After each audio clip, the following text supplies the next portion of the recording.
Blokada është e qëllimshme dhe po vjen nga ana e lëvizjes vetëvendosje si partia e parë cilës i takon që ta propozoj kryetarin e kuvendit.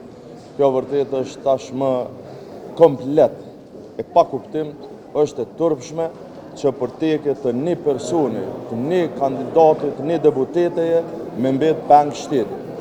Kjo është pengmarrje e shtetit Kosovës për tekat e një partije dhe të një njeriu e të një kandidateje. Si kur dëshironin zgjidhje, kam pas mundësi edhe sot, kam pas mundësi edhe pardje, kam pas mundësi edhe para 4 ditësh, njëjtën mundësi e kanë edhe pas nesër që të ndrojnë kandidatin sepse nuk imponohet kandidati kurse ki shumicën parlamentare.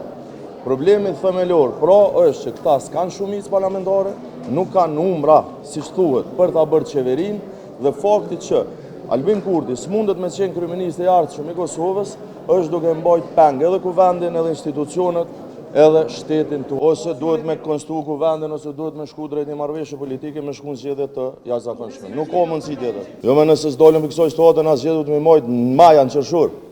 Nuk mund me lënë vendin peng të tekeve të Albin Kurtit dhe të Albulena Haxhiut. Kjo është e tmerrshme çka është ndodhur vendit. Jo s'ka absolutisht, s'ka arsye me naftu Albin Kurti, nuk ka mandat me naftu. Ajo është veç një deputet. Po s'ka nevojë me naftu me marrë vesh, duhet me ardhë, me propozu dikon tjetër. Nuk po dëshiroj unë me ja imponu atij kandidatin. Le të provoni, ka 48 deputet. Vetën le të propozon.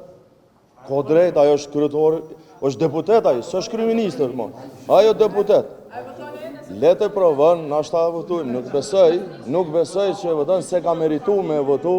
Ai se ka merituar edhe se meriton as ministër më konë, se jo kryetari i kuvendit. Nisa në shtyqort, Albulena Haxhiu nuk ka lënë, nuk i kanë vota. Domethënë nuk i kanë 57. Na mujnë me ardhë 50 herë këtu, prap nuk kanë me marrë votën tonë për të.